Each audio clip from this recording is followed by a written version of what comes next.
2024ची ही केस आहे. Commissioner Delhi versus उत्तम कुमार ही केस आहे. या केसच्या बाबतीमध्ये काय सांगण्यात आलेलं आहे की बघा, जो एक कॅन्डिडेट होता त्याचं नाव होतं उत्तम कुमार होतं. हा उत्तम कुमार यांनी पोलीस भरती म्हणजे कॉन्स्टेबल भरती होती दिल्ली पोलीसची.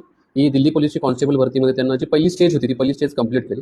दुसरी स्टेज जी होती भरतीची, या दुसऱ्या स्टेजमध्ये जो आपण म्हणतो फिजिकल वगैरे म्हणजे रनिंग असेल, चेस्ट असेल, लॉंग जंप, हाय जंप वगैरे हे फिजिकल ॲक्टिव्हिटीज ज्या आहेत ना, फिजिकल एक्झाम होती थोडक्यात, ती घेतली जाणार होती. बट हा जो उत्तम कुमार होता याचा काही इलनेस होता, म्हणजे आजारी होता, सर्दी खोकला असल्यामुळे तो त्या ठिकाणी परीक्षेला जाऊ शकला नाही आहे. आणि त्याची जी काही एक्झाम होती ती एक्झाम झाली. एक्झाम झाल्यानंतर त्यांनी याला ॲडमिनिस्ट्रेशनला रिक्वेस्ट केली होती, भरती जे घेतात त्यांना, की माझी भरती नंतर घ्या, कारण मी आजारी असल्यामुळे मी भरती अटेंड करू शकलो नाही. आता एक मुद्दा या ठिकाणी आहे की ज्यावेळेला तो आजारी होता त्यावेळेला त्याने कमीत कमी एक अर्ज द्यायला पाहिजे होता किंवा तशा प्रकारची काय केलं तर रिक्वेस्ट करायला पाहिजे होती. तसं त्यांनी काय केलं नाही आहे.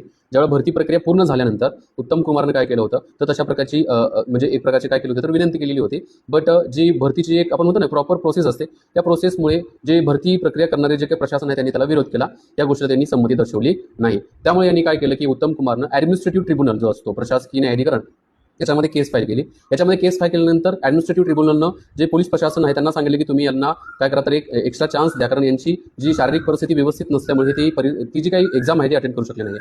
याच्यामध्ये काय झालं की ॲडमिनिस्ट्रेटिव्ह ट्रिब्युनलला परत काय केलं की हे करण्यासाठी, काउंटर करण्यासाठी पोलिसांनी म्हणजे दिल्ली पोलिसांनी काय केली तर उच्च न्यायालयामध्ये केस दाखल केली याच्या विरोधात. आणि त्यावेळेला उच्च न्यायालयानं पण ते सांगितलं की उत्तम कुमारला तुम्ही एक नवीन हे देणं गरजेचं आहे, चान्स देणं गरजेचं आहे.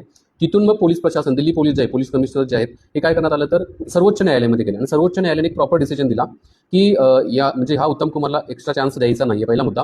आणि दुसरा, ज्यावेळेला पुढच्या नेक्स्ट भरती ज्यावेळेला असेल त्यावेळेला हे काय करू शकतो तर हा त्यावेळेला भरती पुन्हा करू शकतो, पण याच्यामध्ये त्याला चान्स मिळणार नाही. रिझन काय आहे बघा, की एका कुठल्या तरी कॅन्डिडेटसाठी जी काही भरतीची प्रॉपर प्रोसिजर असते ती प्रोसिजर तुम्ही हे करू शकत नाही, म्हणजे इनडायरेक्टली तुम्ही त्या कॅन्डिडेटला काय केलं तर सॉफ्ट कॉर्नर दिल्यासारखं होत आहे. त्यामुळे भरतीची जी स्टँडर्ड प्रोसिजर आहे ते मेंटेन ठेवण्यासाठी जे पोलीस प्रशासनानं जो निर्णय घेतला, जो भरती करणारा, ते योग्य निर्णय आहे. आणि त्यामुळे उत्तम कुमारला त्या भरतीमध्ये डिस्क्वालिफाय करण्यात आलं, त्याला पुन्हा चान्स द्यायचा नाही असं डिसाईड करण्यात आलं होतं. आता याच्यामध्ये सर्वोच्च न्यायालयाने आणखी एक मुद्दा सांगितलं की लाखो विद्यार्थ्यांनी त्यावेळेला परीक्षा दिलेली होती आणि एकमेव असा काही विद्यार्थी होता की ज्याने ती परीक्षा दिली नाही, त्याचं शारीरिक कारण होतं, मान्य आहे. पण तसं असेल तर याने त्याच्या अगोदर त्या पोलीस प्रशासनाला त्याच्या संदर्भातलं एक लेटर देणं गरजेचं होतं, त्याच्याविषयी जे माहिती आहे ते देणं गरजेचं होतं. त्यानं परीक्षा कंप्लीट झाल्यानंतर हे केलेलं आहे, त्यामुळे त्याला हा डबल चान्स मिळणार नाहीये अशा प्रकारचं काय करण्यात आलं होतं तर जे सर्वोच्च न्यायालयाच्या माध्यमातून स्टेटमेंट देण्यात आलं होतं. याचा अर्थ तुम्ही जर एखादी परीक्षेचं प्रिपरेशन करत असाल आणि तुम्ही मधल्या स्टेजमध्ये त्याला जर स्किप केलं तर तुम्हाला तिथं चान्स मिळणार नाही, कारण ती भरतीची स्टँडर्ड प्रोसेस असते, त्याला डिसमिस केलं जाणार नाहीये असं सर्वोच्च न्यायालयाच्या माध्यमातून सांगण्यात आलेलं आहे. त्या सर्वोच्च न्यायालयाच्या निर्णयाच्या बाबतीमध्ये तुम्हाला काय वाटतं कमेंट बॉक्समध्ये नक्की सांगा.